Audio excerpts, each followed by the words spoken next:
Hello everyone, DM Gashbad here. Pretty excited about this one. We have a new game for the channel, Zombicide First Season. I never intended to buy the original Zombicide. Not that there's anything wrong with it, it's just the other Zombicides, Marvel Zombies, and Zombicide Black Plague always seem more interesting to me. But what can you do? This was on sale at a swap meet for $20, can't turn that down. And then, when I found out that they had expansions for using the Ghostbusters in Zombicide, oh, that's all there is to it. I gotta play it.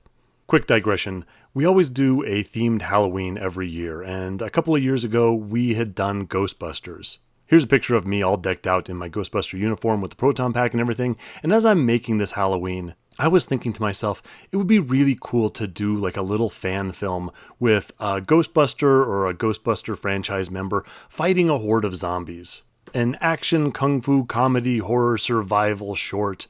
It really appealed to me. Of course I never did it. That kind of goes without saying. But here I get to do the next closest thing. I get to play as the Ghostbusters in Zombicide, blasting a bunch of The Walking Dead with my proton packs. You may also notice that these aren't actually the Zombicide Ghostbusters miniatures. I already have Ghostbusters miniatures painted for the Ghostbusters board game. I'm just going to use those instead. It's something of a tradition, me using incorrect models for Zombicide games. As with most new games, we're going to start in the beginning, and with this one it's going to be Mission 00 Tutorial. Like most tutorial missions, this one's going to be pretty hard to lose even if I tried, especially since the Ghostbusters themselves are pretty good. They all start with a proton pack, which is a 1-range, 3-die weapon that hits on 5+, which I think pretty accurately represents the powerful but inaccurate nature of the things.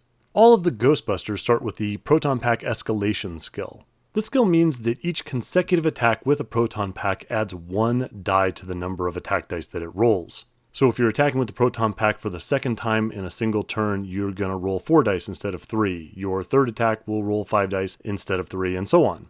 And that combines very nicely with the other trait of a proton pack, which is that on each roll of a 6 on the attack roll, the damage of the weapon increases by 1. So if you roll 1 6 on your attack rolls, then it's a 2 damage weapon and it can kill off fatties. And if you roll 2 6s, then you can start killing off abominations, which is going to be real important when you start adding in the Ghostbusters abominations in later missions.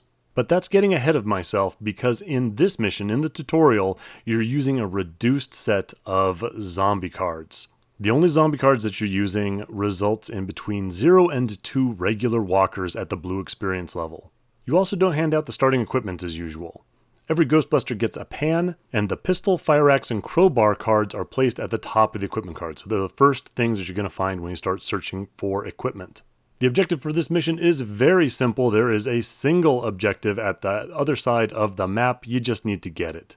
And that's pretty much it. The Ghostbusters are starting in the room on the top left. We've got 2 zombies already on the table. There's a single spawn point in the top right, and the objective is in the bottom right. So we're going to start the game. We're going to start with Ray. Dr. Ray stands. In addition to starts with the proton pack and escalation proton pack, each of the Ghostbusters has one more special ability. Ray's ability is that he can search multiple times in a turn. But we're only going to have him do it once for this first turn. He's going to search in the room that he starts in. He's going to find a crowbar. It looks like I didn't realize that there's actually a doorway to the south, that I could have just gone there and opened up the door. It looks like I thought I needed to circle around to the right. I'm just realizing that now. Anyway, I didn't think Ray would be able to open this door this turn, so instead Ray's next action is to give the crowbar to Pete Venkman, and then he moves off to the right. Venkman's up next. His special ability is Taunt, as you would figure. He takes 2 move actions over to the right and then down to the bottom left to get into that bedroom with the door. He then uses the crowbar to open up the door, which I incorrectly go and put a noise token on that room for. The crowbar doesn't actually make any noise when it opens a door. Doesn't really matter. Dr. Egon Spengler is up next. He's going to search that same room that he starts in. He finds a pistol this time. Egon has probably the best starting skill of the 4 Ghostbusters. His range attacks have a +1 max range. Really good. His next 2 actions are going to be move actions, putting him in the same room with Pete.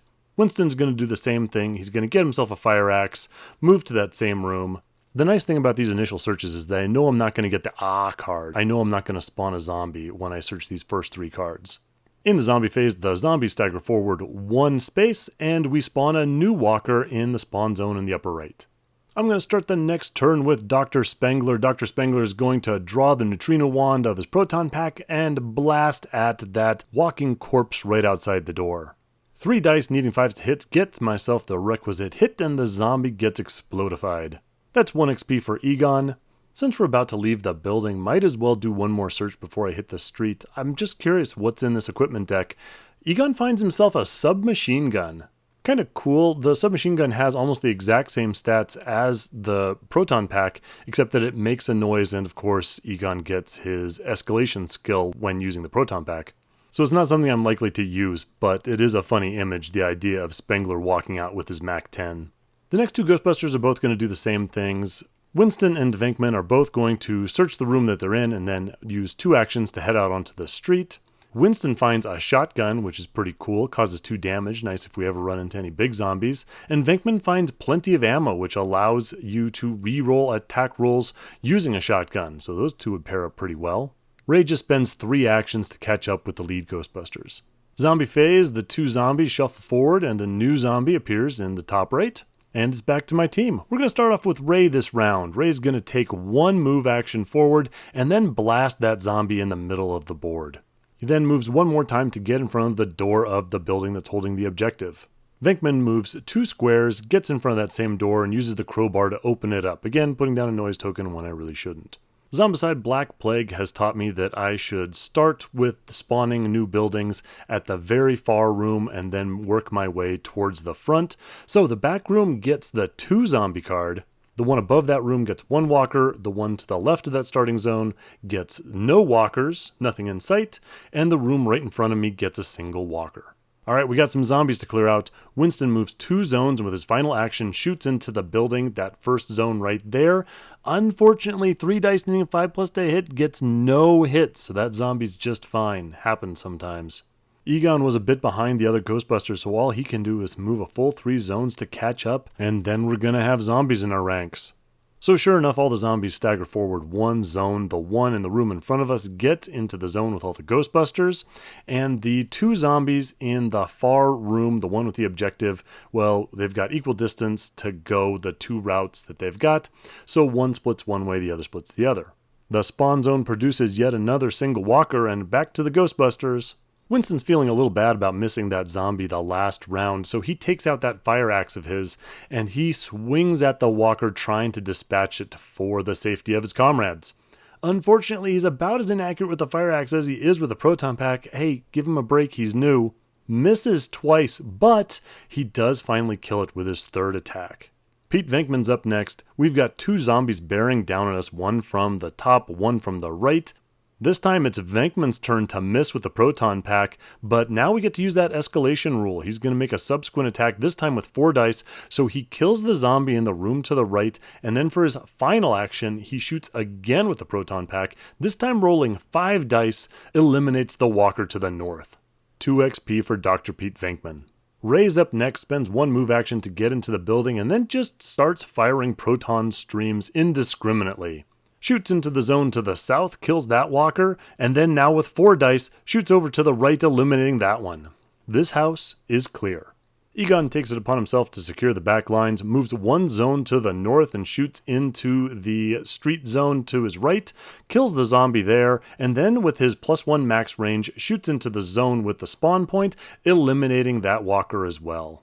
Zombie turn, and all the undead can manage is to produce 1 more zombie in that spawn zone. Back over to the Ghostbusters. Egon eliminates that zombie.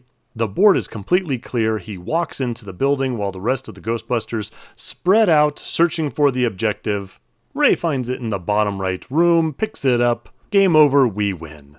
As expected, very easy game, especially considering the starting equipment that the Ghostbusters have. The next game will use the full Zombicide rules as well as the additional abominations and the Slimer card that we get with the Ghostbuster packs. We'll see if that makes things a little bit more challenging. For now, I am enjoying how the Ghostbusters play. These proton packs are fun to use. But thanks for watching. Leave a comment below if you have any questions, observations, or concerns, and I will see you on the next one.